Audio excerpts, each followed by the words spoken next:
Hello everyone. Now, in last class, we have learnt about the domain range and codomain of a relation.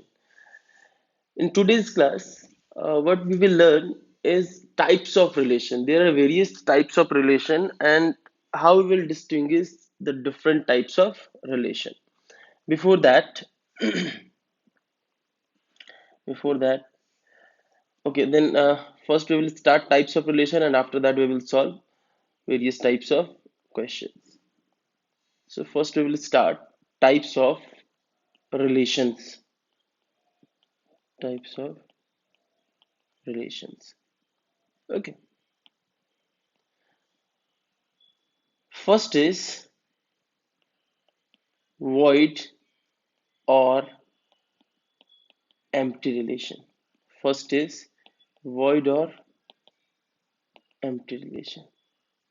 As the name itself suggests, void or empty relation means the relation doesn't contain anything.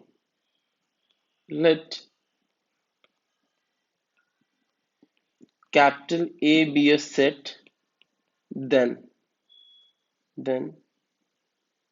phi. Null set is subset of A cross A because if we define relation in set A means relation from A to A.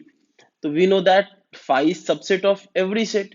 So A cross A is also a set and phi will be subset of that set. So if A be a set, then phi is subset of A cross A and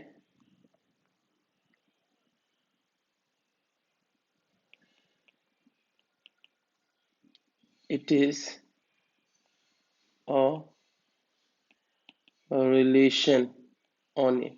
Relation on A means what? We have to relate or we have to find relation in A cross A. This relation is called this relation is called void or empty relation on set A. That relation is called void relation R equals to 5. अब यहाँ ना अपने को क्या देखने का है, यहाँ अपने को ये देखने का है कि अपन ने ना सिर्फ और सिर्फ सेट ए के अंदर रिलेशन डिफाइन किया है, रिलेशन डिफाइंड ऑन सेट ए. अच्छा, वॉइड रिलेशन ए से बी के रिलेशन में भी हो सकता है कि नहीं. वॉइड रिलेशन जैसे मैं एक वर्बली एग्जांपल लेता हूँ, जैसे मान लो कि एक मैंने सेट ए लिया बॉयज हॉस्टल, ठीक है, एक सेट ए लिया स्टूडेंट्स ऑफ बॉयज हॉस्टल. मान लो कि बॉयज हॉस्टल का नाम मैंने ले लिया कुछ भी, बॉयज हॉस्टल का नाम ले लिया x, student of boys hostel x. अब मैंने एक रिलेशन डिफाइन किया कि एक्स का जो एलिमेंट है, कोई भी एलिमेंट है, मान लो कि एक्स का एलिमेंट मैं ले लेता हूं A comma B, ordered pair A comma B मैं ले लेता हूं. तो मैंने अभी बोला आपसे कि ए, जैसे मैं लिख लेता हूं, एक एग्जांपल लिख लेता हूं, आपको ज्यादा अच्छे से समझ में आ जाएगा. मैंने कहा कि एक सेट है x, boys hostel having 20 students. Boys hostel इसमें कितने स्टूडेंट्स हैं? 20. अभी मैंने एक रिलेशन डिफाइन किया आर, जिसका हर एक एलिमेंट क्या होगा, A comma B, such that A is sister of B. अच्छा, यहां पर मैंने एक्स के अंदर रिलेशन डिफाइन किया है, तो इसीलिए मुझे यहां लिखने की जरूरत नहीं है कि ए बिलोंग्स टू एक्स और बी बिलोंग्स टू एक्स, क्योंकि यह एक ही सेट है. तो निश्चित रूप से ये मुझे यहां से समझ में आया है कि जो रिलेशन डिफाइंड होगा वो कहां से कहां तक होगा, एक्स से एक्स में. तो अब खुद सोचो, अगर वो बॉयज हॉस्टल है तो ए बी का सिस्टर होगा. ऐसे कितने सारे ऑर्डर्ड पेयर बनेंगे? ऐसे कोई भी ऑर्डर्ड पेयर तो नहीं बनेगा ना. और ऐसा कोई भी ऑर्डर्ड पेयर नहीं बनेगा तो ये जो रिलेशन है आर, उसके अंदर क्या होगा, कुछ भी तो नहीं आएगा. तो इसीलिए ये कैसा रिलेशन हो गया, वॉइड रिलेशन हो गया. ठीक है. तो यहां से आपको ये समझ में आया कि मैंने ना एक ही सेट का खुद के साथ जब रिलेशन निकाला है तब ये वॉइड आ गया है। जैसे रिलेशन ऑन सेट ए या रिलेशन ऑन सेट बी या relation on set x. Relation on set x का मतलब क्या होता है कि एक्स क्रॉस एक्स करना है अपने को, ठीक है। ऐसे ही मैं कुछ भी ऐसा सेट ले सकता हूँ जिसके अंदर मैं रिलेशन क्या कर सकता हूँ, एम्प्टी बना सकता हूँ। जैसे एक एग्जांपल और ले सकता हूँ मैं यहाँ से कि let say we have two sets, set A and set B are set of natural number. A and B both are set of natural numbers. ठीक है, A and B are both are set of natural numbers. We have to relate, we have to relate from A to B. Means we have to obtain relation from A to B. And what is the relation? Every element of A and B, every element of A and B is related by the relation x plus 2y equals to what, 0। x plus 2y equals to 0। तो अभी यहाँ पर अपने को क्या समझने का है, अपने को ये समझना है कि यहाँ पर इसने तो बोल दिया है कि relation is defined from A to B. तो इस बात की गारंटी है कि ये कहाँ से आया होगा, ए से आया होगा, और ये कहाँ से आया होगा, बी से आया होगा। इस बात की गारंटी है, क्यों? क्योंकि या तो वो वर्बली कह दे कि relation is defined from A to B, या वो लिख के बताए कि relation from A to B. तो ए टू बी में रिलेशन अगर डिफाइन है तो first element will come from A and second element will come from B. And what is the relation? The relation which these elements follows is x equals to minus 2y. And you know that x comes from set A, which is set of natural number, y comes from set A, which is set of natural number। तो अब खुद सोचो ना, x की जगह अगर आप natural number रखना स्टार्ट करोगे और y की जगह नेचुरल रखना स्टार्ट करोगे तो कभी भी ये सेटिस्फाई करेगा, क्यों? क्योंकि नेचुरल नंबर कभी भी नेगेटिव नहीं होता है, और यहाँ पर क्या है, नेगेटिव है। तो इसीलिए यहां से मैं कहूंगा कि ऐसा कोई भी x कॉमा वाई नहीं आएगा, कोई भी x कॉमा वाई यहाँ से मुझे मिलेगा ही नहीं। तो इसीलिए मैंने कहा कि रिलेशन के अंदर कितने सारे ऑर्डर्ड पेयर बनेंगे, एक भी तो ऑर्डर्ड पेयर नहीं बनेगा। इसीलिए ये रिलेशन क्या हो गया, वॉइड रिलेशन हो गया। तो आर इक्वल्स टू क्या कह दूंगा मैं इसको, फाई कह दूंगा। ये समझ में आता है ना अपने को कि हो सकता है कि आपने कोई रिलेशन डिफाइन किया हो। ऐसा हो सकता है ना कि दो फैमिली के बीच में, ए और बी के बीच में रिलेशन क्रिएट किया हो आपने, और उस रिलेशन को फॉलो करने वाले कोई भी लोग नहीं है, ये हो सकता है। तो ये सारी चीजें हम ध्यान रखेंगे, ठीक है। चलो तो नेक्स्ट आगे बढ़ते हैं। Next type of relation is, second type of relation is universal relation. Universal relation, universal relation क्या होता है? Universal relation, first we will define universal relation. Let A be a set, let A be a set, then let A be a set, then A cross A is also subset of A cross A। Obvious सी चीज है, देखो मैंने हमेशा से क्या बोला है, A क्रॉस A का मतलब क्या हुआ, Cartesian product of A with A, या relation Cartesian product of set A। इसका मतलब ये होता है ना कि ये भी तो एक सेट ही है ना, ए क्रॉस ए भी तो एक सेट है। बस ये है कि इसका जो एलिमेंट का जो लिखने का तरीका होता है वो ऑर्डर्ड पेयर के तरीके से लिखते हैं। तो हर एक सेट खुद का तो सबसेट जरूर होता है, तो इसीलिए मैंने लिखा कि A cross A is subset of A cross A, क्योंकि वो खुद का सबसेट तो जरूर होगा। And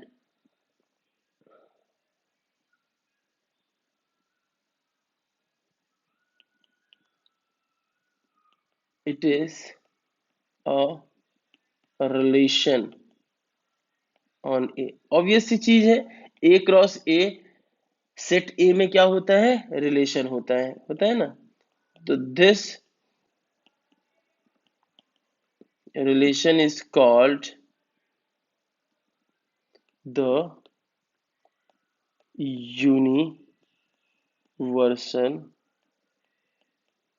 relation। This is called universal relation on set capital A। On set capital A का मतलब क्या हुआ कि we have to define relation from A to A. On set capital A का मतलब हुआ we have to define relation from A to A. अब universal relation का मतलब ये हुआ कि आपने ना दो लोगों के बीच में, मान लो सेट ए है और सेट बी है, उनके बीच में आपने क्या किया, एक ऐसा रिलेशन क्रिएट कर दिया या ऐसा रिलेशन आपने डिफाइन किया जिस रिलेशन को फॉलो करने वाले सारे के सारे लोग ए के और बी के आ गए, तो उसको कहते हैं यूनिवर्सल रिलेशन। क्यों? क्योंकि पूरा का पूरा ए क्रॉस ए, पूरा का पूरा ए क्रॉस ए आपका उस रिलेशन का पार्ट होना चाहिए। अभी हमने वॉइड रिलेशन में क्या पढ़ा था कि कोई भी आदमी उस रिलेशन का पार्ट नहीं होना चाहिए। वॉइड रिलेशन में हमने पढ़ा था कि कोई भी आदमी उस रिलेशन का पार्ट नहीं होना चाहिए। बॉयज हॉस्टल के अंदर गर्ल्स हम ढूंढने चले थे तो कोई भी उस रिलेशन का पार्ट नहीं होना चाहिए था। लेकिन यूनिवर्सल रिलेशन के अंदर क्या होता है कि पूरा का पूरा ऑर्डर्ड पेयर हमारे उस रिलेशन को फॉलो करने वाला हो जाना चाहिए। पूरा का पूरा ऑर्डर्ड पेयर, ए क्रॉस ए में जितने ऑर्डर्ड पेयर बनते हैं वो सारे के सारे मुझे उस रिलेशन को फॉलो करने वाले ही चाहिए। तो देखो एक एग्जांपल देखते हैं तो समझ में आ जाएगा। बस यूनिवर्सल का मतलब समझो कि पूरा का पूरा ब्रह्मांड आ गया, पूरा का पूरा दुनिया आ गई, मतलब पूरा का पूरा ए क्रॉस ए मेरा उस रिलेशन को फॉलो करने वाला होना चाहिए। जैसे मैंने कहा कि एक सेट है ए, हाँ, मेरे पास एक सेट ए है। सेट ए के बारे में मैंने कहा कि let's say set A is 2, 3, 4 and we have a set B whose elements are, let's say, 10, 11, 13 and 14। ठीक है, आपने एक रिलेशन डिफाइन किया, तो मैंने कहा रिलेशन कहां से कहां डिफाइन किया वो कहना जरूरी है। रिलेशन आपने ए से बी में किया है कि बी से ए में किया है, तो मैंने लिख दिया कि या तो मैं वर्बली कह दूंगा कि relation is defined from A to B, या मैंने लिख दिया R A arrow B means relation is defined from A to B and whose elements are x comma y such that y is greater than x। ये मैंने रिलेशन डिफाइन किया। a comma b मैंने क्या किया, relation is defined from a to b such that elements are x comma y। x comma y का मतलब x belongs to a and y belongs to b। क्यों? Because we have defined relation from A to B, so first element will come from A and second element will come from B। And what is the relation? Relation is second element is greater than first element। ठीक है, second element is greater than first element। तो what we have to do is, मैंने कहा कि relation is defined from A to B, तो मैंने कहा कि ए से बी के अंदर अगर मुझे रिलेशन डिफाइन करना है और मुझे वो ऑर्डर्ड पेयर चाहिए। अच्छा, ए से बी के अंदर अगर आप ए क्रॉस बी करोगे, क्योंकि relation is subset of A cross B, तो आप अगर ए क्रॉस बी करोगे तो ए क्रॉस बी बताओ कितना हो जाएगा। ए क्रॉस बी हो जाएगा 210। फिर अच्छा, ऑर्डर इंपॉर्टेंट नहीं होता है क्योंकि ऑर्डर पैरेंथेसिस के अंदर इंपॉर्टेंट होता है, लेकिन सेट के अंदर जब लिख रहे हैं तो ऑर्डर इंपॉर्टेंट नहीं होता है। 213, ठीक है, फिर 214, ये भी सही है। ऐसे ही मैं कहूँगा 310, 311, 313, 314, 410, 411, 413, 414 होना भी चाहिए। ए के अंदर 3 एलिमेंट है, बी के अंदर 4 एलिमेंट है, तो टोटल 12 अपने पास ऑर्डर्ड पेयर होने चाहिए थे, तो 12 ऑर्डर्ड पेयर है। अब मैं देखता हूं कि इसमें से मेरे काम का, क्योंकि इसमें से मेरे काम का तो कौन सा होगा, मेरे काम का होगा जो जिसका second element is greater than first. हाँ, ये सही है, ये भी सही है। 13 is greater then 2, 14 is greater then 2, 10 is greater then 3, 11 is greater then 3, 13 is greater then 3, 14 is greater then 3, 10 is greater then 4, 11 is greater then 4, 13 is greater then 4, 14 is greater then 4। मतलब आपने देखा कि आपने यहां पर ये देखा कि रिलेशन के अंदर पूरा का पूरा कौन आ गया, ए क्रॉस बी ही आ गया। तो रिलेशन के अंदर ए क्रॉस बी का हर एक एलिमेंट आ गया, इसीलिए इसको क्या कह देंगे हम लोग, यूनिवर्सल रिलेशन। यूनिवर्सल रिलेशन का मतलब होता है सर वो रिलेशन जिसके अंदर आपने जानबूझ के ऐसा रिलेशन डिफाइन किया है जिसके अंदर ए क्रॉस बी का पूरा एलिमेंट आ जाए, उसको यूनिवर्सल रिलेशन कहेंगे। और एक भी एलिमेंट नहीं आए उसको नल रिलेशन या वॉइड रिलेशन बोलेंगे। क्लियर है यहां तक? थर्ड थर्ड जो रिलेशन हम लोग डिफाइन करने वाले हैं that is reflexive. Reflexive relation. Third relation is reflexive relation. क्या होता है रिफ्लेक्सिव रिलेशन, उसके बारे में एक बार देखते हैं हम लोग। मैंने कहा let say a relation is defined from R X to Y, a relation is defined from set X to set Y is is said to be reflexive, is said to be reflexive if and only if and only if x is related to x for all x is related to x for all x belongs to capital X। ये तो गया mathematical statement, और इसका statement लिख लेता हूं, that is every every element of set capital X must be related to, या must be related, या must be related, और इसको लिख सकते हैं must follow relation। समझा देता हूं, बहुत अच्छे से बता देता हूं इसको, क्या मैंने बोला है यहाँ पे समझो। सबसे पहले तो रिफ्लेक्सिव रिलेशन, मान लो आपने दो सेट लिया, एक सेट कैपिटल एक्स लिया और एक सेट कैपिटल वाई लिया। तो एक्स से वाई में आप क्या कर रहे हो, रिलेशन को डिफाइन कर रहे हो। तो एक्स से वाई में रिलेशन को डिफाइन करने के बाद जो वो रिलेशन आएगा, उस रिलेशन को रिफ्लेक्सिव बोलेंगे कि नहीं बोलेंगे, वो किस बात पर डिपेंड करेगा। अच्छा, एक्स का जो एलिमेंट है ना वो स्मॉल एक्स है, और वाई सेट का एलिमेंट स्मॉल वाई है। तो रिलेशन जो भी आएगा उसका जो एलिमेंट होगा वो क्या होगा, एक्स कॉमा वाई होगा, small X comma small Y, जो ऑड ऑड पेयर बनेगा। तो आपको सिर्फ ये दिखा देना है कि कैपिटल एक्स का हर एक एलिमेंट खुद के साथ क्या होना चाहिए, रिलेटेड होना चाहिए। X is related to X for all X belongs to capital X. Means एक्स का हर एक element this symbol is use as for all. ये उल्टा ए का मतलब होता है, इसको कौन सा सिंबल कहते हैं, फॉर ऑल सिंबल कहते हैं, ठीक है। तो एक्स का हर एक एलिमेंट खुद के साथ रिलेटेड होना चाहिए। तो याद रखना, एवरी एलिमेंट, इसको अंडरलाइन कर देता हूं मैं, every element of set capital X must be related to itself, या मस्ट बी रिलेटेड, या मस्ट फॉलो द रिलेशन। जो भी रिलेशन आपने जनरेट किया है ना, उस रिलेशन को फॉलो करने वाला उसका हर एक एलिमेंट होना चाहिए। जैसे देखो एक एग्जांपल ले लेते हैं,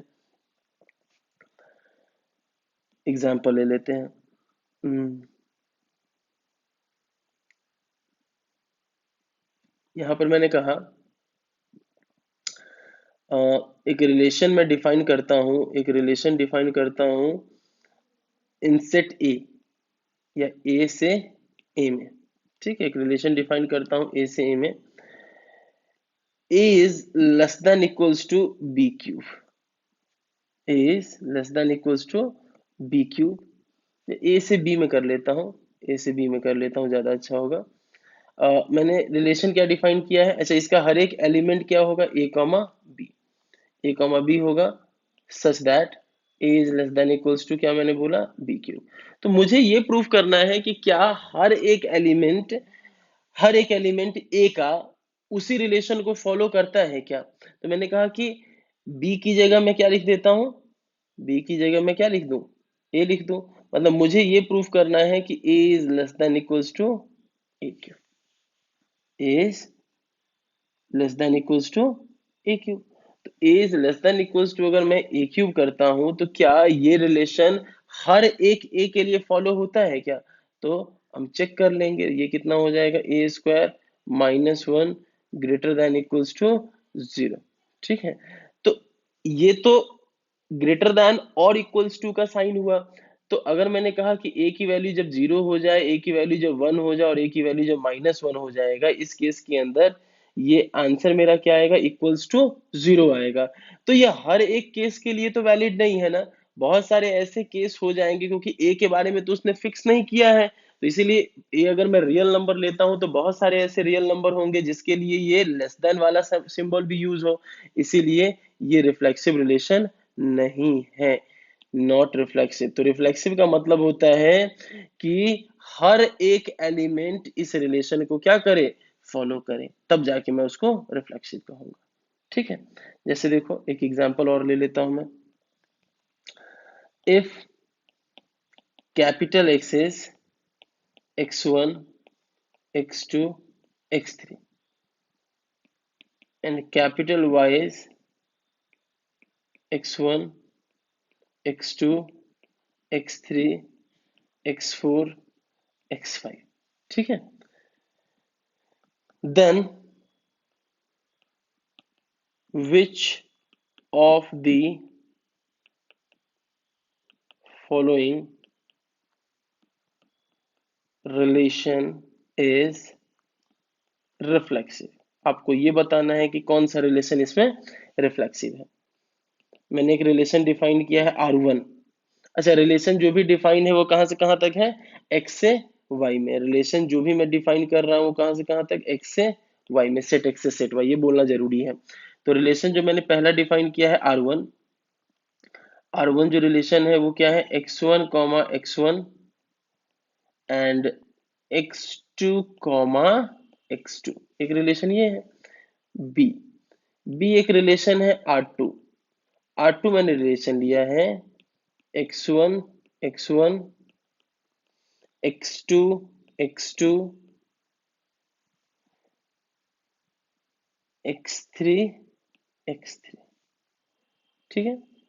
सी सी रिलेशन एक ले लेता हूं मैं, R3 एक रिलेशन लेता हूं, और वो रिलेशन क्या है, x1 x1 x2 x2 x3 x3 x1 x2 x2 x4, ठीक है।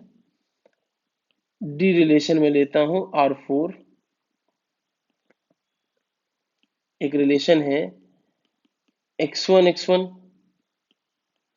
x2 x2 and x3 x4, ठीक है। ये चार रिलेशंस हैं।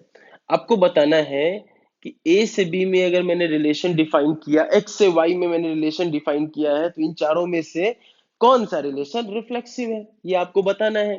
तो रिफ्लेक्सिव का मतलब होता है कि अगर आपने कैपिटल एक्स सेट से कैपिटल वाई में अगर रिलेशन डिफाइन किया है, तो आपका पूरा का पूरा फोकस किसके ऊपर रहेगा, कैपिटल एक्स सेट पे रहेगा। क्यों? क्योंकि रिफ्लेक्सिव रिलेशन के अंदर सिर्फ मुझे क्या इंश्योर करना होता है कि कैपिटल एक्स का हर एक एलिमेंट खुद के साथ रिलेटेड हो। अच्छा, यहां मैंने R1 R2 R3 R4 जो दिया है उसमें रिलेशन डिफाइन नहीं किया है कि कौन सा रिलेशन R1 फॉलो कर रहा है, कौन सा रिलेशन R2, कौन सा R3 और कौन सा R4। मैंने तो लिख दिया है कि R1 के अंदर ये सारे एलिमेंट होंगे, कोई भी रिलेशन मैंने डिफाइन किया होगा उस रिलेशन को फॉलो करवाया होगा तो मुझे ये सारे एलिमेंट्स मिल गए होंगे। कोई भी रिलेशन हो सकता है। क्लियर है यहां तक? तो मैंने कहा यहां से क्या कि एक्स का हर एक एलिमेंट खुद से रिलेटेड होना चाहिए, मतलब x1 x1 से, x2 x2 से, x3 x3 से होना चाहिए। तो यहाँ देखो, यहाँ x1 तो x1 से रिलेटेड है, x2 तो x2 से रिलेटेड है, लेकिन x3 x3 मेरे रिलेशन का पार्ट नहीं है, इसीलिए ये रिफ्लेक्सिव नहीं है। क्योंकि रिफ्लेक्सिव का डेफिनेशन क्या कहता है कि every element of set capital X must be related to itself. So x1 is related to x1 and x2 is related to x2, so x3 must be related to x3। किस चीज के लिए, to have this relation as reflexive relation. यहाँ देखो x1 is related to x1, x2 is related to x2, x3 is related to x3। हाँ बिल्कुल सही बात है, तो ये हो गया रिफ्लेक्सिव रिलेशन। यहाँ देखो x1 x1 से, x2 x2 से, x3 x3 से, लेकिन इसके अलावा भी तो बहुत सारे रिलेशन पार्ट है ना। x क्रॉस y करोगे तो x1 x2 भी कभी आएगा, x2 x4 भी आएगा। तो मेरा डेफिनेशन क्या कहता है, मेरा डेफिनेशन कहता है कि x1 x2 से रिलेटेड होना चाहिए, सॉरी, मेरा डेफिनेशन कहता है कि every element of x must be related to itself. तो बाकी उसके अलावा क्या है क्या नहीं है उससे मुझे क्या मतलब है, मुझे तो सिर्फ मतलब है कि क्या कैपिटल एक्स सेट का हर एक एलिमेंट खुद से रिलेटेड है कि नहीं। बाकी उसके अलावा क्या है क्या नहीं उससे मुझे मतलब नहीं है, इसीलिए ये भी क्या हो गया, रिफ्लेक्सिव हो गया। यहाँ देखो x1 है, x2 है, लेकिन x3 नहीं है, तो इसीलिए ये रिफ्लेक्सिव नहीं हुआ। तो यहां से समझ में क्या आया, यहां से ये समझ में आता है कि अगर आपने, यहाँ पर मैं नोट या ये कंक्लूजन लिख देता हूँ, ये लिखो कंक्लूजन लिख देता हूँ अपने देसी लैंग्वेज के अंदर लिख देता हूँ, हाँ हिंदी के अंदर लिख देता हूँ मैं। मान लो आपने रिलेशन डिफाइन किया x से y में, तो आपको क्या इंश्योर करना है, इंश्योर करना है मुझे x का x का हर एक एलिमेंट, x का हर एक एलिमेंट खुद के साथ, खुद x का हर एक एलिमेंट खुद से रिलेटेड हो, x का हर एक एलिमेंट क्या हो, खुद से रिलेटेड हो,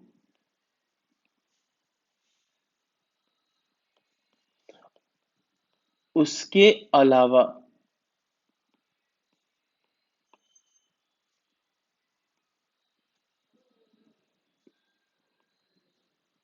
उसके अलावा x, ऐसा करते हैं ना, इसको a क्रॉस b ले लेते हैं, उससे क्या होगा ना कि थोड़ा सा कन्वीनियंट हो जाएगी चीजें। a से b में लेते हैं, तो a का हर एक एलिमेंट खुद से रिलेटेड हो, उसके अलावा a क्रॉस b का कोई भी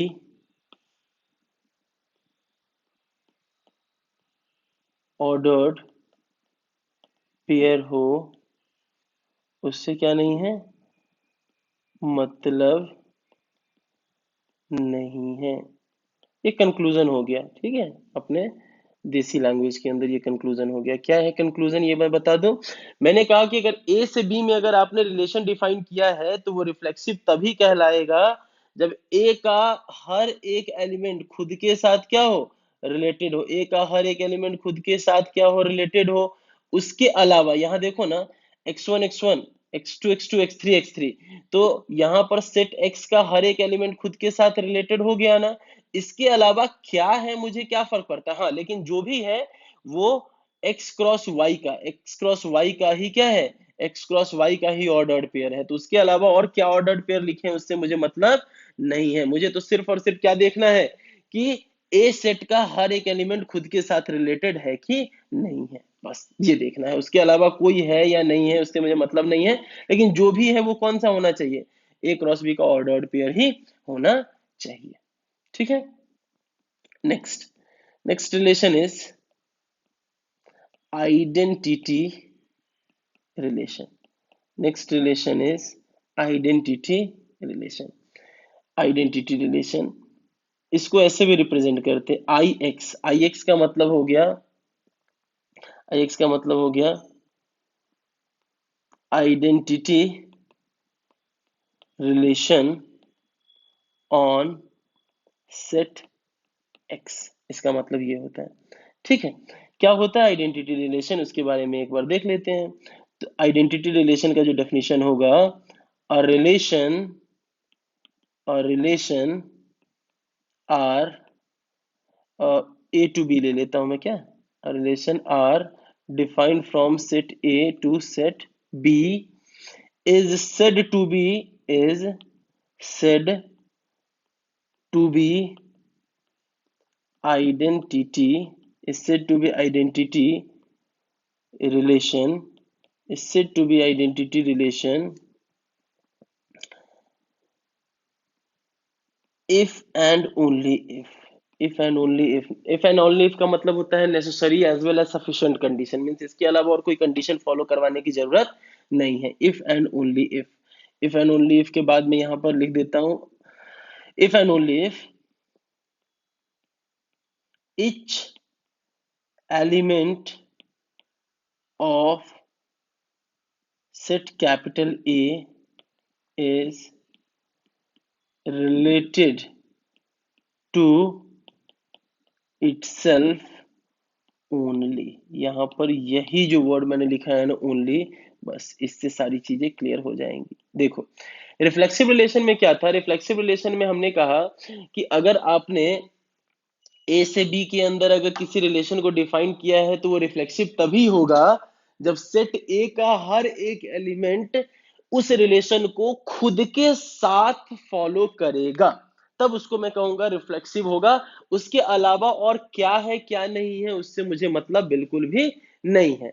लेकिन आइडेंटिटी रिलेशन में भी वही चीज, आइडेंटिटी रिलेशन में क्या है कि हर एक एलिमेंट ए का तो रिलेटेड होना चाहिए खुद के साथ, लेकिन सिर्फ खुद के साथ होना चाहिए। मीन्स कि खुद के अलावा और किसी के साथ वो रिलेटेड नहीं होना चाहिए, मतलब उसके अलावा और भी कोई चीज उसके अंदर नहीं होनी चाहिए। अगर उसके अलावा कोई भी चीज है तो वो आइडेंटिटी रिलेशन नहीं है। ये समझ में आया? तो देखो रिफ्लेक्सिव और आइडेंटिटी में सिर्फ एक ही चीज का अंतर होता है। रिफ्लेक्सिव कहता है कि खुद का खुद के साथ रिलेशन होना चाहिए, उसके अलावा अगर ए क्रॉस बी के कोई भी चीज है तो मुझे मतलब नहीं है उस सेट के अंदर, उस रिलेशन के अंदर। लेकिन आइडेंटिटी रिलेशन कहता है कि सिर्फ खुद का खुद के साथ रिलेशन होना चाहिए, उसके अलावा और कोई भी चीज नहीं होनी चाहिए। तो वही एग्जांपल को मैं दोबारा देख लेता हूं कि आइडेंटिटी, हाँ तो इस एग्जांपल को आप फिर से दोबारा लिख लेना। ये जो अभी एग्जांपल किया था ना अभी, इसके अंदर आपको पता करना है कि इन चारों में से कौन सा रिलेशन आइडेंटिटी है, कौन सा रिलेशन आइडेंटिटी है। तो मैं ना आइडेंटिटी रिलेशन वाले क्वेश्चन को ग्रीन कलर के पेन से कर देता हूँ।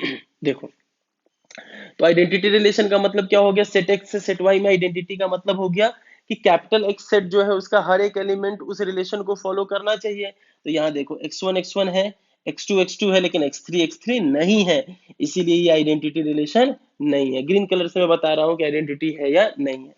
यहाँ देखो x1 है, x2 है, x3 है। हाँ तीन ही तो एलिमेंट थे, खुद का खुद के साथ रिलेशन। रिलेशन क्या डिफाइन किया उससे मुझे बिल्कुल बिल्कुल भी मतलब नहीं है। We are not bothered about what kind of relation the question has defined. होगा कुछ भी रिलेशन डिफाइन होगा, उसको सेटिस्फाई करने वाला x1 x2 और x3 आ गया। और इसके अलावा क्या कुछ और है? नहीं, कुछ भी नहीं है। तो कुछ भी नहीं है इसका मतलब ये हो गया कि ये कैसा रिलेशन है, सेकेंड वाला आइडेंटिटी रिलेशन है। यहाँ देखो, यहाँ x1 तो है, x2 तो है, x3 भी है, लेकिन उसके अलावा सर यहाँ पर दो और चीजें हैं। तो ये रिफ्लेक्सिव तो हो जाएगा लेकिन आइडेंटिटी नहीं होगा, क्योंकि आइडेंटिटी में सर इसके अलावा कुछ भी नहीं होना चाहिए, खुद का खुद से ओनली होना चाहिए, खुद का खुद से होना चाहिए, उसके अलावा कुछ भी नहीं होना चाहिए। जबकि रिफ्लेक्सिव में खुद का खुद से तो होना ही चाहिए, उसके अलावा अगर ए क्रॉस बी का कोई और एलिमेंट है भी तो कोई मतलब नहीं है। यहाँ x1 तो है, x2 तो है, x3 नहीं है, इसीलिए ये आइडेंटिटी रिलेशन नहीं है। तो इसीलिए यहां से आपने देखा कि आइडेंटिटी और रिफ्लेक्सिव में सिर्फ एक ही वर्ड का अंतर होता है कि रिफ्लेक्सिव में उस ए के साथ रिलेशन होगा, हर एक एलिमेंट ए का उस रिलेशन को फॉलो करने वाला होगा, और उसके अलावा कोई भी ए क्रॉस बी की चीजें हैं तो चलेगा। लेकिन आइडेंटिटी में ऐसा नहीं, आइडेंटिटी में सिर्फ और सिर्फ ए क्रॉस बी की चीजें ही होनी चाहिए और कोई नहीं होना चाहिए। तो अगर आइडेंटिटी रिलेशन का अगर मैं एरो डायग्राम बनाऊंगा ना, तो ए से बी में अगर मैंने कहा तो ए बी और ये 1 2 है, तो खुद का सॉरी ये ए बी और 1 2 मैंने लिया ना, ए से ए में होगा ना आइडेंटिटी रिलेशन होगा। तो ये हो गया ए और ये हो गया बी। तो ए का ए से रिलेशन और बी का बी से रिलेशन होगा। कोई भी रिलेशन मैंने डिफाइन किया होगा ए से ए में यार, उससे मतलब नहीं है। तो यहाँ पर एक चीज नोट करके लिखा जा सकता है क्या, नोट करके मैं एक चीज लिख सकता हूं कि every identity relation must be reflexive. हर एक आइडेंटिटी रिलेशन रिफ्लेक्सिव तो होगा ही होगा, लेकिन हर एक रिफ्लेक्सिव आइडेंटिटी नहीं होगा, क्योंकि उसके अलावा कुछ और एलिमेंट अगर आ गया तो क्या करोगे आप। ठीक है, ये समझ में आ गया ना यहाँ तक, इसमें किसी भी तरीके का कोई डाउट नहीं होना चाहिए। क्लियर? नेक्स्ट, ये कौन सा नंबर था, फोर्थ। फिफ्थ, फिफ्थ है inverse relation. Inverse relation, inverse relation, inverse relation का मैं अगर डेफिनेशन बताऊं तो relation, a relation defined from A to B, a relation defined from A to B is called inverse relation, is called inverse relation if relation also follows b to a। Means मान लो ए का element small ए है और B का element small B है। अगर small ए small B एक दूसरे से रिलेटेड है, अगर आपने ये प्रूव कर दिया कि स्मॉल बी स्मॉल ए भी रिलेटेड है, तो वो एक दूसरे का इनवर्स रिलेशन होगा। तो denoted as, it is denoted, inverse relation is denoted by R inverse. ये आर इनवर्स कहते हैं। ठीक है, मतलब समझो, मतलब इसका ये हुआ कि एक इनवर्स रिलेशन के अंदर, इनवर्स रिलेशन के अंदर अल्फा कॉमा बीटा है ना, तो बीटा कॉमा अल्फा भी होना चाहिए, तब जाके उसको क्या कहोगे आप, इनवर्स रिलेशन कहोगे, नहीं तो वो इनवर्स रिलेशन नहीं हो पाएगा। ये क्लियर यहाँ तक। जैसे एक एग्जांपल ले लेता हूं मैं। मैंने कहा कि एक सेट है ए 1 2 3, एक relation R is defined on set capital A. Set capital A में रिलेशन मैंने डिफाइन किया, मतलब ए क्रॉस ए की बात कर रहा हूं मैं। और क्या है relation, A plus B equals to 3। A plus B equals to क्या हो गया 3। तो जरा मुझे बताना यहाँ पे इस रिलेशन को कौन कौन फॉलो करेगा।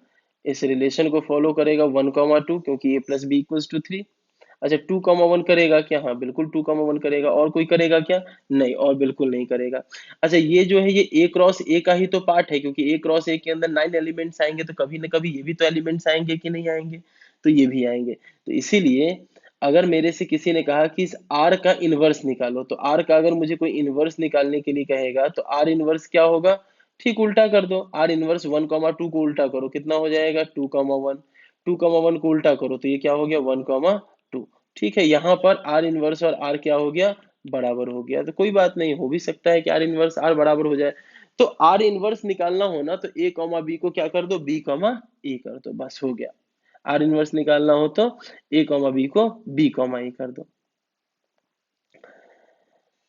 जैसे एक एग्जांपल और ले लेता हूं मैं। आर मैंने ले लिया 1 2 7, ठीक है 1 2 7। और मैंने रिलेशन क्या डिफाइन कर दिया, 1 to 7 ले लिया, सॉरी आर नहीं, मतलब एक सेट ले लिया 1 to 7। और एक रिलेशन डिफाइन किया है मैंने ए टू ए में, सच दैट उसका हर एक एलिमेंट क्या है, ए comma B, A comma B. और हर एक एलिमेंट क्या ले लिया, वन ए कॉमा बी ले लिया, such that A minus B is less than equals to, A minus B क्या हो गया, लेस देन इक्वल्स टू 1 हो गया। तो अब मुझे ये बताओ कि ये रिलेशन का इनवर्स क्या होगा। तो मैंने कहा कि इस रिलेशन को फॉलो करने वाला एलिमेंट में निकाल लेता हूँ। तो ए कहाँ से आएगा, 1 से, यहीं से आएगा। बी कहाँ से आएगा, यहीं से आएगा। तो मैंने कहा कि 1 - 1, क्योंकि टोटल कितने एलिमेंट्स बनेंगे, ए क्रॉस ए के टोटल 9 एलिमेंट्स बनेंगे, 9 एलिमेंट्स बनेंगे ना, और 9 एलिमेंट में से ही कोई इसको फॉलो करने वाला होगा। तो मुझे बताओ क्या क्या होना चाहिए, 1 1 चलेगा, क्योंकि 1 1 कभी ना कभी एलिमेंट होगा इसका। 1 3 भी चलेगा, हाँ बिल्कुल चलेगा, 1 3 भी चलेगा। और उसके बाद 1 3 कह रहा, 1 2, 1 2 भी चलेगा, क्योंकि 1 - 2 या 2 - 1, तो 1 2 चलेगा, तो 2 1 भी चलेगा, है ना, क्योंकि मॉड लगा हुआ है ना। फिर और कोई चलेगा क्या, नहीं, 1 3 हो गया, 1 2 हो गया, तो और तो कोई नहीं होगा। एक काम करते हैं, यहाँ पर ना इसको 2 की जगह 3 लिख लेते हैं। नहीं, 3 लिखूंगा तो 2 2 भी चलेगा, 2,2 भी चलेगा, 7,7 भी चलेगा। ठीक है, ये सारे चलेंगे। तो अगर मैं इससे आपसे पूछूं कि इसका इनवर्स, अच्छा ये कैसा रिलेशन है, ये रिफ्लेक्सिव रिलेशन है ना, हाँ रिफ्लेक्सिव है, 1 1 2 2 3 7 7 आ गया, रिफ्लेक्सिव है, आइडेंटिटी नहीं है। तो अगर इसका इनवर्स निकालना हो, तो इनवर्स के लिए क्या करते हो, उल्टा कर दो, 1,1 का उल्टा 1,1, 1,2 का उल्टा बताओ 2,1, है ना। 2,1 का कितना हो गया 1,2, 2,2 का तो 2,2 और 7,7 का 7,7। तो ये इसका इन्वर्स हो गया। तो किसी भी रिलेशन का इन्वर्स निकालने का ये तरीका होता है, आप इसको ऐसे इन्वर्स निकाल सकते हो। क्लियर है यहाँ तक?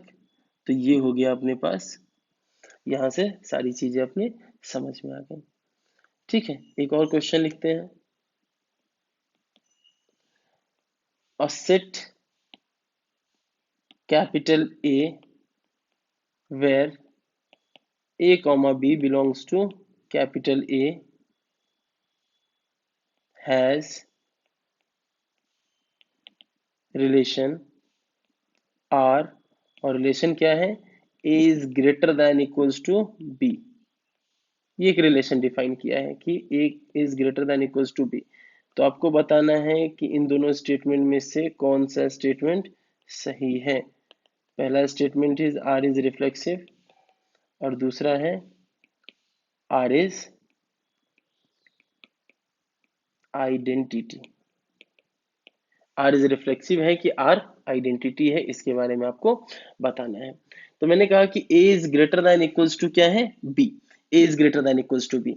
तो मैंने कहा कि आपको खुद के साथ रिलेशन निकालना है, means A should be greater than equals to क्या होना चाहिए, ए होना चाहिए। अच्छा, A should be greater than equals to A अगर आप करोगे तो ये रिफ्लेक्सिव तो हो गया, क्योंकि हर एक नंबर खुद से तो क्या होता है, बड़ा होता है, अच्छा बराबर होता है, खुद से तो बराबर होता है। लेकिन ये आइडेंटिटी नहीं होगा। आइडेंटिटी क्यों नहीं होगा, क्योंकि हो सकता है, क्योंकि इसके अंदर तो दो चीजें हैं ना, एक तो ए इक्वल्स टू ए भी है और एक ए ग्रेटर देन ए भी है। तो ये चीज तो नहीं होगा। तो ये चीज नहीं होगा तो आइडेंटिटी रिलेशन कैसे होगा। जैसे ये देखो ना, मैंने कहा कि इसी में इसी इसी के अंदर क्या लेता हूँ, एक एग्जांपल ले लेता हूँ। मान लो अ, एक सेट ले लिया 1, 2 एंड 3। अब इस रिलेशन को फॉलो करने वाले कितने लोग होंगे, इस रिलेशन को फॉलो करने वाले a is greater than equals to a करना है अपने को। तो मैंने कहा कि 1, 1 हाँ बिल्कुल फॉलो करेगा, 2, 2, 3, 3, क्योंकि मैं और की बात कर रहा हूँ, और मैं बता चुका हूँ इसका मतलब क्या होता है, a इज ग्रेटर देन और इक्वल्स टू a। इसका मतलब क्या होता है, a इज ग्रेटर देन और इक्वल्स टू a। तो ये इक्वलिटी वाला मैंने ले लिया, और ये a क्रॉस a का ही मैं वो सबसेट निकाल रहा हूं जो इस रिलेशन को फॉलो करे। अच्छा, 2,1 चलेगा क्या, हाँ क्योंकि 2 इज ग्रेटर देन 1, बाद वाला इज ग्रेटर देन फर्स्ट वाला। A is greater than B है ना, तो A is greater than B का मतलब होता है, हाँ A is greater than B means 2,1 चलेगा। फिर 3,1 चलेगा, हाँ बिल्कुल चलेगा। 3,2 चलेगा, हाँ बिल्कुल चलेगा। तो आपने यहाँ पर देखा कि इस रिलेशन के अंदर 1, 1, 2, 2, 3, 3 तो रिलेटेड है, लेकिन उसके अलावा भी तो एक्स्ट्रा एलिमेंट ए क्रॉस ए के आ गए ना, तो इसीलिए ये रिफ्लेक्सिव होगा, आइडेंटिटी नहीं होगा। तो ये रिफ्लेक्सिव रिलेशन है लेकिन आइडेंटिटी रिलेशन नहीं है। क्लियर है यहाँ तक? अच्छा ये बताओ फिर, सेम इसी क्वेश्चन के अंदर एक रिलेशन मैंने डिफाइन किया है, रिलेशन है ए इज ग्रेटर देन बी। ये क्या है, ये रिफ्लेक्सिव है कि आइडेंटिटी है, ये बताना है आपको। ट्राई करो, किसी भी सेट ए के अंदर रिफ्लेक्सिव आइडेंटिटी, ऊपर वाला जो क्वेश्चन किया ना उसी के अंदर है। ये है रिफ्लेक्सिव है कि आइडेंटिटी है, इसके बारे में आपको बताना है। बताओ। देखो A is greater than A, reflexive के लिए आइडेंटिटी के लिए आपको ये प्रूव करना होगा ए इज ग्रेटर देन ए। तो ए इज ग्रेटर देन ए तो कभी नहीं हो सकता, ये ना तो ये रिफ्लेक्सिव है ना ये आइडेंटिटी है। तो ना तो ये रिफ्लेक्सिव होता है ना ये आइडेंटिटी रिलेशन होता है, दोनों में से कोई भी रिलेशन ये नहीं है। तो रिफ्लेक्सिव और आइडेंटिटी मेरे हिसाब से आप समझ गए होंगे कि कैसे इन दोनों के अंदर डिफ्रेंशिएट करेंगे या कैसे इन दोनों के अंदर डिस्टिंग्विश करेंगे। ठीक है, नेक्स्ट रिलेशन है, शायद सिक्स्थ होगा, आप नंबरिंग चेक कर लेना। नेक्स्ट रिलेशन है symmetric relation. Symmetric relation, next is symmetric relation. क्या होता है सिमेट्रिक रिलेशन, पहले डिफाइन कर लेते हैं। सिमेट्रिक रिलेशन, सिमेट्रिक रिलेशन में हम कहेंगे a relation capital R on a set capital A is said to be a symmetric, is said to be a symmetric relation if and only if, ये समझना है। If and only if, अगर ए comma B relation का part है, अगर ए comma B relation का part है, तो आपको ये प्रूव करना है कि बी कॉमा ए भी रिलेशन का पार्ट होगा for all A comma B belongs to capital A, क्योंकि आपने सिर्फ सेट ए में रिलेशन डिफाइन किया है, तो ए भी, स्मॉल ए भी कैपिटल ए से ही आएगा और स्मॉल बी भी कैपिटल बी से ही आएगा। इसको लिखने का एक और तरीका क्या होता है कि if A is related to B, if A is related to B, then we have to prove that B is also related to A. B is also related to A. तो तब जाके हम इसको कहेंगे सिमेट्रिक रिलेशन। मीन्स अगर 1,2 किसी relation को follow कर रहा है, तो आपको ये चेक करना है कि क्या 2,1 भी उस रिलेशन को फॉलो कर रहा है कि नहीं कर रहा है। क्लियर है यहाँ तक? चलो कि एग्जाम्पल के थ्रू देखते हैं और फिर उसके बाद इसका मैं ट्रिक बता दूंगा आपको। जैसे मुझे बताना, कोई भी रिलेशन मैंने डिफाइन किया होगा, हाँ, उस रिलेशन को छोड़ो, बस तुम मुझे बताओ कि इसमें से कौन सा रिलेशन सिमेट्रिक है और कौन सा रिलेशन सिमेट्रिक नहीं है। ठीक है, मैंने रिलेशन क्या डिफाइन किया है वो उससे मुझे मतलब नहीं है, मुझे सिर्फ और सिर्फ मतलब इस बात से है कि वो रिलेशन सिमेट्रिक है कि नहीं। तो सिमेट्रिक रिलेशन में मुझे ये प्रूफ करना होता है कि अगर ए कॉमा बी मेरे रिलेशन का पार्ट है, तो बी कॉमा ए भी मेरे रिलेशन का पार्ट होना चाहिए। ठीक है, अगर है तो, अगर है तब की बात है, ये समझो।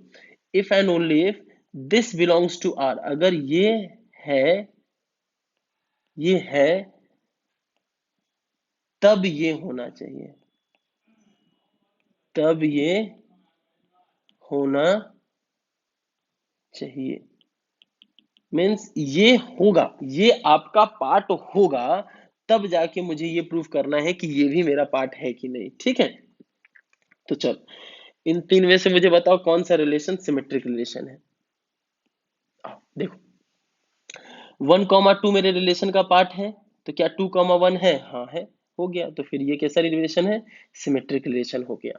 अच्छा 1,1 मेरे रिलेशन का पार्ट है, तो इसका ये ए कॉमा बी हुआ, तो बी कॉमा ए क्या होगा? इसका 1,1 वो भी रिलेशन का पार्ट है, तो इसका मतलब ये सिमेट्रिक रिलेशन हो गया। यहाँ देखो 1,1 रिलेशन का पार्ट है, तो इसका ए कॉमा बी है, तो बी कॉमा ए क्या होगा? 1,1, हाँ वो भी रिलेशन का पार्ट है, क्योंकि सेट्स के अंदर चीजों को रिपीट तो नहीं करते हैं अपन। 1,2 मेरे रिलेशन का पार्ट है, हाँ 1,2 मेरे रिलेशन का पार्ट है, तो क्या 2,1 मेरे रिलेशन का पार्ट है क्या? नहीं है। तो मैंने क्या कहा कि if 1,2 is part of my relation, then we have to prove that 2,1 must be part of my relation. Means 1,2 मेरे रिलेशन का पार्ट है, ये क्वेश्चन ने दिया है, तो क्या मुझे ये ढूंढना है कि क्या 2,1 मेरे रिलेशन का पार्ट है कि नहीं? नहीं है, तो ये सिमेट्रिक नहीं है। तो सिमेट्रिक के लिए आपको सिर्फ और सिर्फ क्या करना है कि आपको ये ढूंढना है। अच्छा, आपको सिमेट्रिक चेक नहीं करना है, आपको एक भी नॉन सिमेट्रिक पेयर निकाल के लेके आना है। जैसे ये नॉन सिमेट्रिक पेयर था, क्योंकि 1,2 था और 2,1 नहीं था, तो ये एक नॉन सिमेट्रिक पेयर हो गया। तो इसीलिए जो मैं ट्रिक बता रहा हूँ वो ट्रिक यूज करना काफी आसानी से आप कर लोगे। ट्रिक ये रहेगा कि try to always try to सी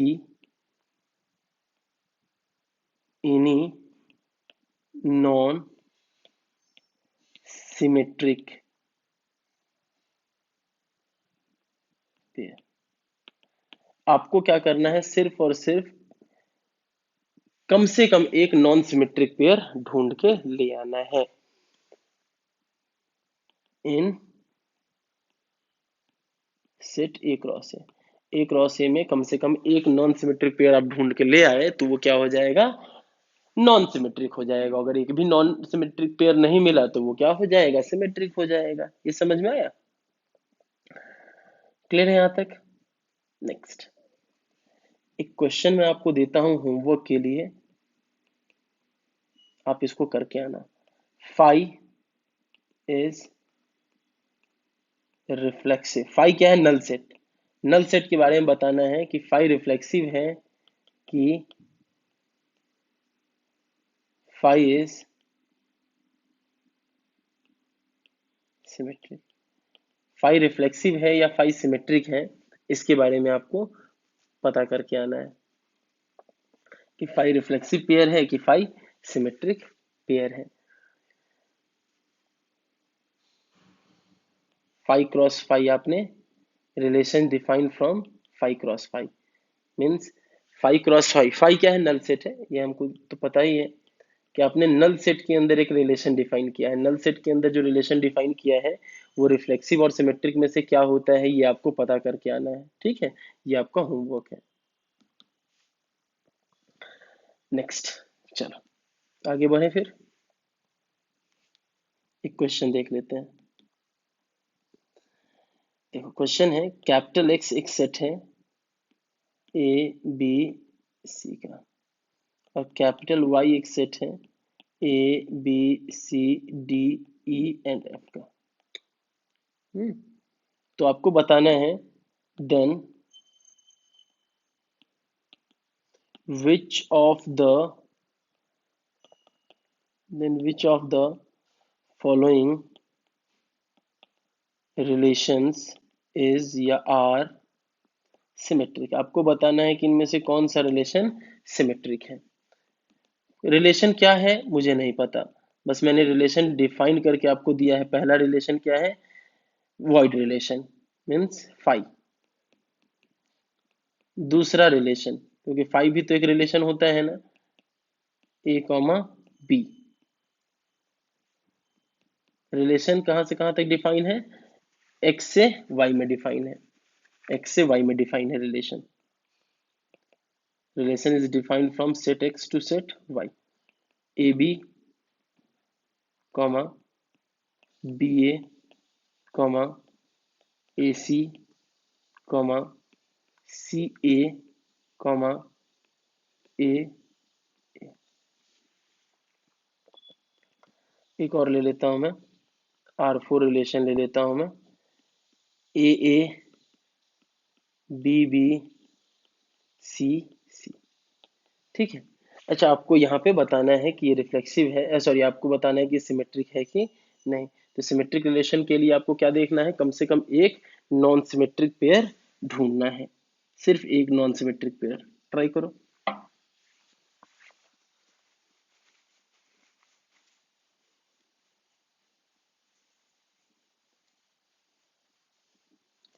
देखो ढूंढ के। चलो फोर्थ से स्टार्ट करते हैं। फोर्थ वाला जो रिलेशन है, ये रिलेशन अगर देखो ए ए बी बी सी सी, तो ये क्या क्या रिलेशन है, ये रिफ्लेक्सिव है, हाँ रिफ्लेक्सिव है।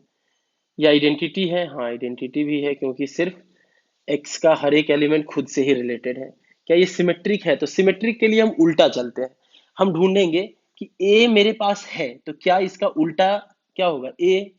बीबी मेरे पास है तो क्या इसका उल्टा बीबी है। सीसी मेरे पास है तो इसका उल्टा क्या होगा, सीसी। मतलब ये हुआ कि हम ये ढूंढने में नाकामयाब हो गए, क्या ढूंढने में, एक भी नॉन सिमेट्रिक पेयर ढूंढने में नाकामयाब हो गए।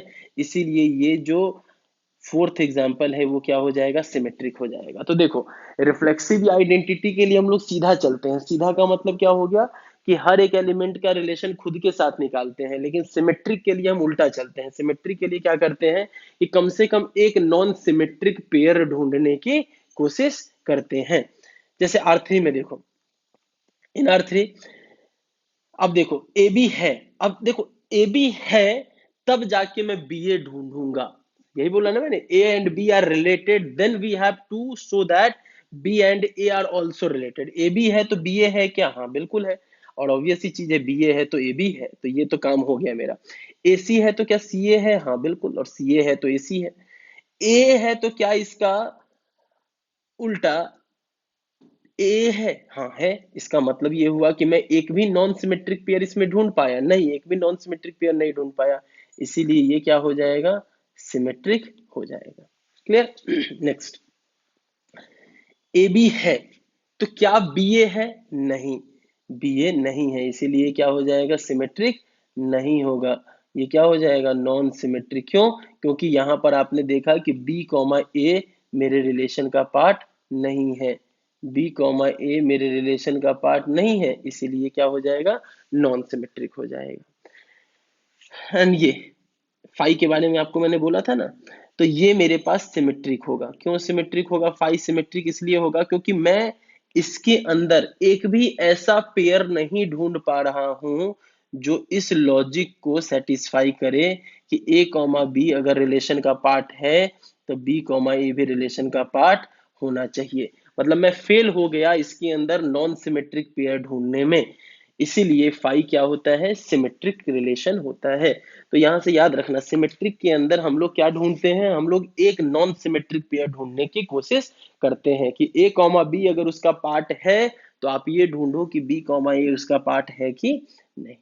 क्लियर है? तो ये हो गया सिमेट्रिक रिलेशन। होप आप लोगों को क्लियर होगा symmetric relation. Next next is transitive. Next is transitive relation. Transitive relation. Transitive relation में देखो, a relation defined from A to B is said to be transitive. Said to be transitive if and only if. If and only if क्या है relation? देखो, अगर a comma B आपके relation का part है and B comma सी भी आपकी उस रिलेशन को फॉलो करता है, तो आपको ये प्रूव करना है कि उसी रिलेशन को ए कॉमा सी भी फॉलो कर रहा है। मीन्स ए बी आपके रिलेशन का पार्ट है। देखो याद रखना, फिर से देखो, ये पता है। Means A comma B and B comma C ये मेरे रिलेशन का पार्ट है, ये पता है। तो ए कॉमा सी भी रिलेशन का पार्ट होगा, ये पता करना है। ये चीज आप ध्यान रखोगे। ए बी मेरे रिलेशन का पार्ट है, बी सी मेरे रिलेशन का पार्ट है। मीन्स ये सेकेंड एलिमेंट और ये फर्स्ट एलिमेंट सेम होना चाहिए। तो आपको ये प्रूव करना है कि ए और सी भी उस रिलेशन को फॉलो करता है। अगर ऐसा है तो मैं कहूंगा कि वो भी ट्रांजिटिव रिलेशन होगा। तो पता है इसके अंदर भी ना, इसके अंदर भी वही काम करेंगे जो सिमेट्रिक के अंदर करते थे। Try to find try to find any non try to find any non transitive pair। आपको क्या करना है कि कम से कम एक नॉन ट्रांजिटिव पेयर ढूंढ के निकाल दो। नॉन ट्रांजिटिव पेयर का मतलब कि ए बी है, बी सी है और ए सी नहीं है। एक पेयर आपने ढूंढ के निकाल दिया ना, तो इसका मतलब ये क्या हो जाएगा कि वो ट्रांजिटिव रिलेशन नहीं होगा। और अगर आप फेल कर गए, अगर आप फेल कर गए निकालने में, तो वो ट्रांजिटिव हो जाएगा। तो इसीलिए इस केस के अंदर, सिमेट्रिक के केस के अंदर और ट्रांजिटिव के केस के अंदर हम लोग उल्टा चलेंगे, अपने आप को फेल करेंगे। मीन्स ट्रांजिटिव और सिमेट्रिक के अंदर हम लोग क्या करेंगे? उल्टा ढूंढने की कोशिश करेंगे। सिमेट्रिक में हम नॉन सिमेट्रिक पेयर ढूंढने की कोशिश करेंगे और ट्रांजिटिव में नॉन ट्रांजिटिव पेयर ढूंढने की कोशिश करेंगे। अगर हम फेल हो जाते हैं तो वो सक्सेस हो गया क्वेश्चन के अकॉर्डिंग। ठीक है, चलो तो एक क्वेश्चन कर लेते हैं, क्वेश्चन के थ्रू ज्यादा अच्छे से समझ में आएंगी चीजें। जैसे क्वेश्चन है यहाँ पे, या इसी क्वेश्चन को कर लेते हैं ना। इसी क्वेश्चन के अंदर मुझे बताओ कौन सा कलर यूज कर ले। मान लो ये पर्पल कलर यूज कर लेता हूँ। सेम क्वेश्चन है, यही क्वेश्चन के अंदर मुझे बताओ कि R1 R2 R3 और R4 में से कौन सा ट्रांजिटिव है। स्टार्ट करेंगे फिर से R4 से स्टार्ट करेंगे कि ट्रांजिटिव कौन सा है। ट्राई करो तो।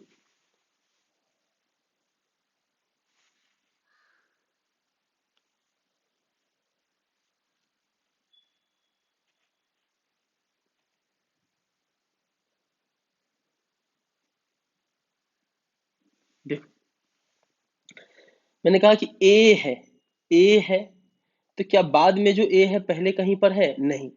तो फिर इसका कोई ट्रांजिट नॉन ट्रांजिटिव पेयर ढूंढने के लिए कोई पेयर ही नहीं बचा है। बी भी है, तो बाद में जो बी है वो कहीं पर दिख रहा है? नहीं दिख रहा है।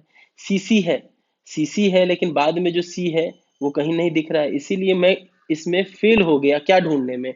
नॉन ट्रांजिटिव पेयर ढूंढने में फेल हो गया। इसीलिए ये रिलेशन जो है वो क्या, कैसा रिलेशन है? ट्रांजिटिव रिलेशन है। रिलेशन 4 ट्रांजिटिव रिलेशन है। नेक्स्ट, अब देखो यहाँ पर ए बी है, बाद वाला बी यहाँ पर है। ए बी है, बी ए है। अच्छा, ए बी और बी ए है, तो इनको देखो ए बी बी सी, तो ए सी होता था ना, तो ए बी है बी ए है, तो क्या ए है, हाँ ए भी है। इसका मतलब ये हुआ कि मैं इसका ट्रांजिटिव नॉन ट्रांजिटिव पेयर नहीं ढूंढ पाया। चलो आगे बढ़ते हैं। बी ए है, बाद वाला ए कहां पर मिलेगा, यहाँ। बी ए है ए सी है, तो क्या बी सी है, नहीं। बी ए है ए सी है, तो इन दोनों को काट दो, तो क्या बी सी है, बी सी नहीं है ना। तो आपने एक नॉन ट्रांजिटिव पेयर ढूंढ लिया ना, इसीलिए ये नॉन ट्रांजिटिव हो जाएगा, ट्रांजिटिव नहीं होगा। अच्छा देखो ए बी है, अब ए बी है तो इसका काउंटर पार्ट तो आप ढूंढ ही नहीं पाए हो, बी करके कुछ अगर होता तब जाके हम बात भी करते नॉन ट्रांजिटिव पेयर ढूंढने में।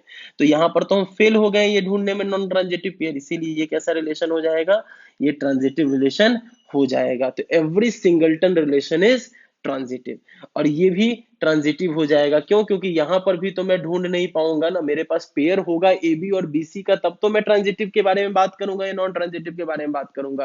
तो जब मुझे नॉन ट्रांजिटिव नहीं मिलता है तो वो अपने आप ट्रांजिटिव हो जाता है, क्योंकि यहां पर मैं उल्टा चलने की कोशिश करता हूं। क्लियर है यहां तक। तो यहां पर एक नोट लिख सकते हैं हम लोग, यहां पर क्या नोट लिख सकते हैं, यहाँ पे हम एक नोट लिख सकते हैं। नोट क्या लिख सकते हैं, every singleton relation is transitive. हर एक सिंगलटन रिलेशन क्या होता है, ट्रांजिटिव होता है। ये चीज आपको ध्यान रखना है। तो नॉन ट्रांजिटिव ढूंढने की कोशिश हम लोग करेंगे हमेशा। ठीक है, ये था नोट नंबर 1। नोट नंबर 2,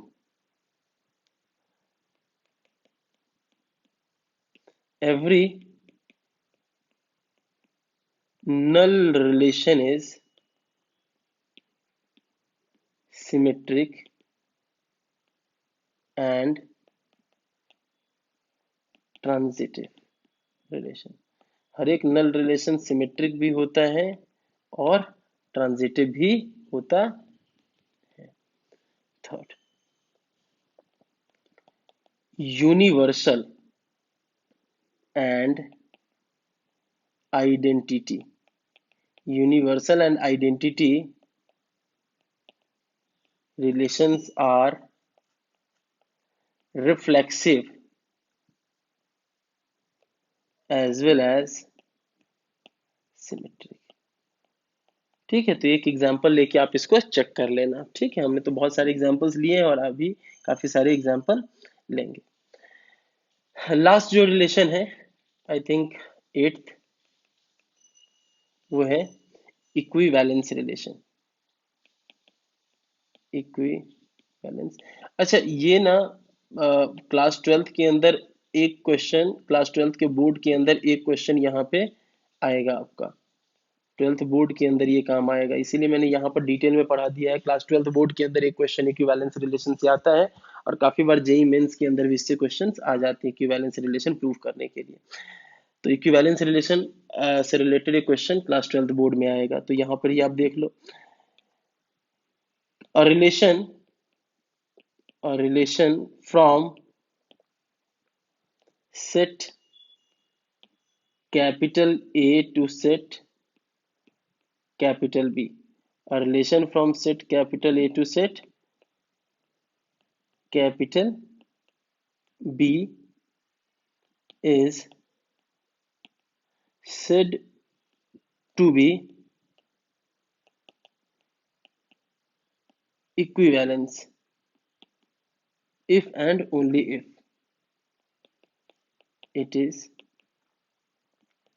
एक रिलेशन को इक्विवेलेंस कब कहेंगे, जब वो रिफ्लेक्सिव हो, जब वो सिमेट्रिक हो, एज वेल एज ट्रांजिटिव हो। तो आपको इक्विवेलेंस रिलेशन के लिए सिर्फ और सिर्फ क्या प्रूफ करना होगा कि एक रिलेशन सिमेट्रिक भी होना चाहिए, रिफ्लेक्सिव भी होना चाहिए और ट्रांजिटिव भी होना चाहिए, तब जाके मैं क्या कहूंगा, उसको इक्विवेलेंस रिलेशन कहूंगा। तो यहाँ पर मैं यहाँ पर एक चीज लिख सकता हूं, to check equivalence relation, to check equivalence relation you have to check, आपको क्या करना होगा, you have to check क्या क्या चेक करना होगा? आपको सबसे पहले उस रिलेशन की रिफ्लेक्सिविटी चेक करनी होगी कि वो रिफ्लेक्सिव है भी या नहीं। आपको उस रिलेशन की सिमेट्री चेक करनी होगी कि वो सिमेट्रिक है भी या नहीं। और आपको उस रिलेशन की ट्रांजिटिविटी चेक करनी होगी, ट्रांजिटिविटी चेक करनी होगी कि वो रिलेशन ट्रांजिटिव है कि नहीं। तो सिंपल, आपको किसी भी रिलेशन के बारे में बात करना है ना, तो आप उसको सिमेट्रिक चेक कर लो, रिफ्लेक्सिव चेक कर लो, ट्रांजिटिव चेक कर लो। उससे पता चल जाएगा, अगर तीनों का तीनों है तो वो इक्विवेलेंस रिलेशन होगा। इससे 4 नंबर का क्वेश्चन आएगा क्लास 12th बोर्ड में। जैसे ये क्वेश्चन देखो ना, ये जो रिलेशन था फोर्थ वाला रिलेशन, ये वाला जो रिलेशन था, ये रिलेशन आपका रिफ्लेक्सिव भी है, सिमेट्रिक भी है, ट्रांजिटिव भी है। तो इसीलिए फोर्थ वाला रिलेशन कैसा रिलेशन हो जाएगा? Equivalence relation. तो इक्विवेलेंस अलग से कोई कॉन्सेप्ट नहीं है, इन तीनों को मिला दे तो ये क्या हो जाता है? इक्विवेलेंस रिलेशन हो जाता है। क्लियर है यहाँ तक? होप आपको ये सब चीजें समझ में आ रही होंगी। चलो तो एक क्वेश्चन लेते हैं हम लोग। इफ एक रिलेशन है, रिलेशन ऑन सेट कैपिटल ए। क्या है सेट कैपिटल ए? 1 2 एंड 3। और रिलेशन क्या है? देखो रिलेशन है 11 2 2 3 3 1 2 एंड 2 1। आपको बताना है कि ये रिलेशन कैसा है। सबसे पहले है कि ये रिलेशन आइडेंटिटी है क्या। आपको बताना है कि क्या ये रिफ्लेक्सिव है क्या। आपको बताना है क्या ये सिमेट्रिक है क्या। और आपको बताना है क्या ये ट्रांजिटिव है क्या। ट्रांजिटिव। तो आपको पता है रिफ्लेक्सिव हम लोग सीधा चेक करते हैं, सिमेट्रिक और ट्रांजिटिव उल्टा चेक करते हैं। मतलब नॉन सिमेट्रिक पेयर या नॉन ट्रांजिटिव पेयर ढूंढने की कोशिश करते हैं। तो आप यहाँ पर देखो, सबसे पहले तो ये रिलेशन आइडेंटिटी है क्या? नहीं। क्यों? क्योंकि आइडेंटिटी के लिए 1 1 2 2 3 3 के अलावा कुछ भी नहीं होना चाहिए, इसीलिए ये आइडेंटिटी नहीं है। ये रिफ्लेक्सिव है क्या? हाँ है, क्योंकि 1 1 2 2 3 3 तो है। इसके अलावा जो भी एलिमेंट्स है वो तो ए क्रॉस ए का ही पार्ट है, इसीलिए ये रिफ्लेक्सिव है। सिमेट्रिक के लिए आपको क्या करना होगा? सिमेट्रिक के लिए आपको देखना होगा 1 1 का उल्टा 1 1 है, 2 2 का उल्टा 2 2 है। नॉन सिमेट्रिक पेयर ढूंढ रहा हूं मैं। 3 3 का उल्टा 3 3 है। 1 2 का उल्टा 2 1, हाँ 2 1 है, और 2 1 का उल्टा 1 2 है। मतलब मैं एक भी नॉन सिमेट्रिक पेयर ढूंढ ही नहीं पाया, इसीलिए रिलेशन क्या हो जाएगा? सिमेट्रिक। मैं फेल हो गया। मैं फेल हो गया किस चीज में? नॉन सिमेट्रिक पेयर ढूंढने में मैं फेल हो गया, इसीलिए ये सिमेट्रिक हो जाएगा। ट्रांजिटिव के लिए देखो 1 1, अच्छा बाद में 1 देखो तो किस में है? 1 1, और ये 1 2। तो 1 1 1 2, तो 1 1 को काट दो तो बचेगा क्या? 1 2। तो हाँ 1 2 है, इसीलिए क्या हो जाएगा? ये ट्रांजिटिव पेयर हो जाएगा। फिर 2 2, तो बाद में 2 और पहले 2, इन दोनों को हटाओ तो क्या बचेगा? 2 और 1, 2 बचेगा और 1 बचेगा। क्या 2 1 है? 2 1 यहाँ पर, 2 2 और 2 1, हाँ 2 1 है यहाँ पे। 3 3, क्या बाद में देखो तो 3 है? किसी में नहीं है। चलो 1 2 बाद में 2 किसी में है? हाँ इसमें है। तो क्या हुआ? 1 1 बना, हाँ 1 1 मेरे पास है। 2 1 बाद में देखो तो 1 किसी में है? हाँ इसमें है। इसका बाद वाला 1 और पहले वाला 1 हटाओ तो क्या बचेगा? 2 1। तो 2 1 है, इसका मतलब मैं एक भी नॉन ट्रांजिटिव पेयर ढूंढने में कामयाब नहीं हुआ, इसीलिए ट्रांजिटिव है। तो याद रखना, ट्रांजिटिव प्रूफ करने के लिए एक भी नॉन ट्रांजिटिव पेयर ढूंढो। नॉन ट्रांजिटिव पेयर का मतलब ए बी है, क्वेश्चन में दिया है कि ए बी है, और बी सी भी क्वेश्चन में दिया है कि है। तो आपको क्या ढूंढना है कि ए सी है कि नहीं है। अगर आपने ये ढूंढ दिया तो वो क्या हो जाएगा? नॉन ट्रांजिटिव हो जाएगा। क्लियर है यहाँ तक? तो आपको सिमेट्रिक और ट्रांजिटिव में उल्टा चलना है, सिमेट्रिक और ट्रांजिटिव में हमेशा उल्टा चलना है। चलो कुछ और क्वेश्चंस कर लेते हैं हम लोग। आपको मैंने एक रिलेशन डिफाइन किया है, मैं पूरा लिख नहीं रहा हूँ। एक सेट मैंने दिया है 3 6 7, 3 6 एंड 7, 3 6 एंड 7। आपको मैंने एक रिलेशन डिफाइन किया है सेट ए में। क्या है रिलेशन? 3 3 6 6 7 7, 3 6 6 3 7 7 3 एंड 6 7। ठीक है, ए से ए में मैंने ये रिलेशन डिफाइन किया है, क्योंकि ए से ए में 9 एलिमेंट्स आएंगे। ठीक है, मैंने ये रिलेशन डिफाइन किया है। आपको ये बताना है कि ये रिलेशन रिफ्लेक्सिव है कि नहीं। आपको बताना है कि रिफ्लेक्सिव है कि नहीं। आपको बताना है कि ये सिमेट्रिक है कि नहीं। आपको बताना है कि ये ट्रांजिटिव है कि नहीं। और आपको बताना है कि ये इक्विवेलेंस है कि नहीं। इक्विवेलेंस है कि नहीं, इन चारों में से ये क्या है क्या नहीं, ये बताना है। मैंने कहा रिफ्लेक्सिव के लिए मुझे देखना है कि 3 6 7 का खुद से रिलेशन है कि नहीं। 3 3 है, 7 7 है, और 6 6 है क्या, हाँ है। तो ये तीनों है, इसका मतलब ये रिफ्लेक्सिव है। सिमेट्रिक के लिए हम उल्टा चलेंगे। 3 3 का उल्टा 3 3 है। 6 6 इससे कर लेता हूँ। 6 6 का उल्टा 6 6 है। 7 7 का उल्टा 7 7 है। 3 6 का उल्टा 6 3 है। और 6 3 का 3 6, 3 7 का 7 3 है।